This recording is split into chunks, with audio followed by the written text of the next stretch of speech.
Hey everyone, it's me Meg and today I'm gonna share you guys with my tips which I follow for my FT, AIAT, STE exams for Akash test series.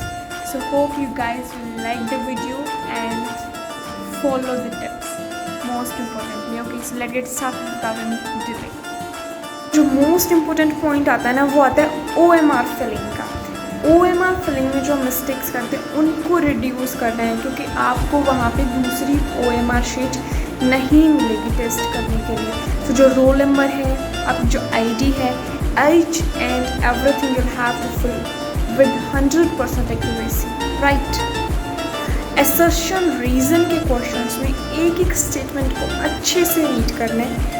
ये नहीं है कि हड़बड़ी में बिल्कुल भी इसी नहीं करना है। जब अच्छे से टाइम होगा स्टार्टिंग में ही सारे के सारे असर्शन रीज़न हमें स्टार्टिंग में ही करें, लास्ट में नहीं करना है। एक तो एग्ज़ाम प्रेशर रहेगा, टाइम प्रेशर रहेगा, तो हमें प्लीज़ असर्शन और रीज़न पहले ही कर देना है जिससे कि वो जो प्रेशर है वो हमारे क्वेश्चंस को अफेक्ट ना करे। Are you guys understanding the point which I want to tell you? So please assertion reason को बाद के लिए ना छोड़ें, पहले ही कर दें। मैंने पहले की वीडियोस में भी ये बताया हुआ है कि जब हम पहले ही जो मुश्किल वाला पार्ट है वो कर लेते हैं तो जो इजी पार्ट रहता है वो रह जाता है, फिर जो प्रेशर होता है वो रिड्यूस होता है ना कि बढ़ता है। अब फिज़िक्स को हम छोड़ देंगे बात के लिए तो प्रेशर डेफिनेटली बढ़ेगा। मेरे लिए बढ़ता है क्योंकि मुझे फ़िज़िक्स डिफ़िकल्ट लगती है, उन लोगों के लिए नहीं बढ़ता होगा जिनको फिज़िक्स ईजी लगती है। So it depends on you which subject do you think is difficult for you.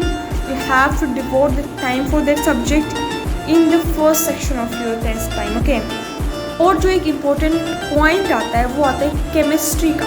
Chemistry में I would say 80% of the questions सारे के सारे थियोरेटिकल होते हैं। तो केमिस्ट्री में जैसे हम बायोलॉजी में फिल करते हैं, पढ़ा भाई और उसका टिक मार्क कर दिया, सो ऐसे ही हमें केमिस्ट्री में करना है। थ्योरी को बिल्कुल भी निगलेक्ट नहीं करना है बिकॉज 80% जो क्वेश्चंस आते हैं वो डायरेक्टली थियोरेटिकल आते हैं, यूनिट से आ जाता है, डायमेंशन से आ जाता है most of the time.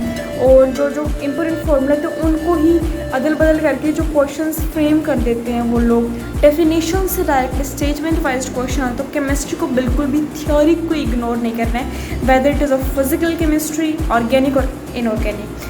Bio में और केमिस्ट्री के थ्योरेटिकल पोर्शन में आपके मार्क्स नहीं कटने चाहिए क्योंकि वो सीधा का सीधा रट्टाफिकेशन, आप से रट्टाइफिकेशन है कि आपको सिर्फ रटना है। एक बार तो समझना तो है ही, सबने रिवाइज करना है, रिवाइज लाइक पैरट, राइट? और अब तो फिज़िक्स का भी आई वुड से 30% जो पोर्शन है वो न्यूमेरिकल बेस्ड नहीं आता है, थियोरेटिकल आता है। यूनिट्स पूछ ली जाती हैं, डायमेंशंस पूछ लिए जाते हैं और ये पूछा जाता है कि रिमेन सेम या इंक्रीज डिक्रीज। तो ये जो थियोरेटिकल पोर्शन है ये फिज़िक्स से भी आने लगा।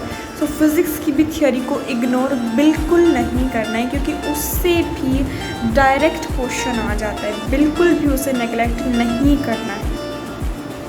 सो आज के लिए बस इतने टिप्स और मिलते हैं नेक्स्ट वीडियो में। 5वीं टिप ये है, चैनल को सब्सक्राइब कर दो, लाइक कर दो, शेयर कर दो क्योंकि इससे आप लोग को अच्छी टिप्स मिलती रहेंगी। क्या क्या स्ट्रेटजीज होती है वो मिलती रहेंगी जो मुझे टीचर से मिली है वो मैं आप लोगों के साथ शेयर कर रही हूँ। अगर आपको अच्छा लगे तो भाई कर देना, ना लगे तो मैं क्या कर सकती हूँ। Thank you, have a beautiful day guys.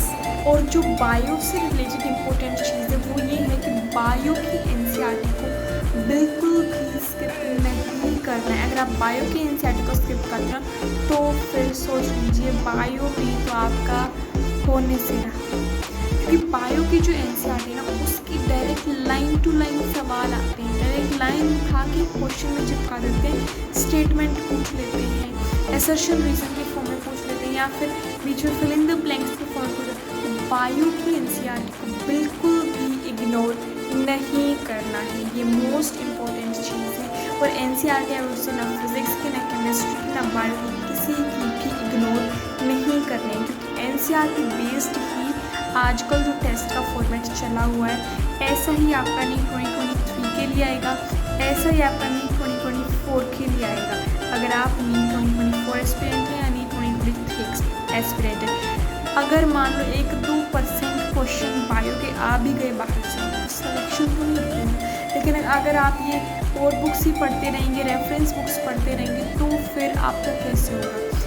NCERT से पढ़ेंगे कि 98% वहीं से आएगा। सो NCERT को बिल्कुल भी स्किप नहीं करना है. So thank you guys, this was all for today's video. Hope you guys will like it.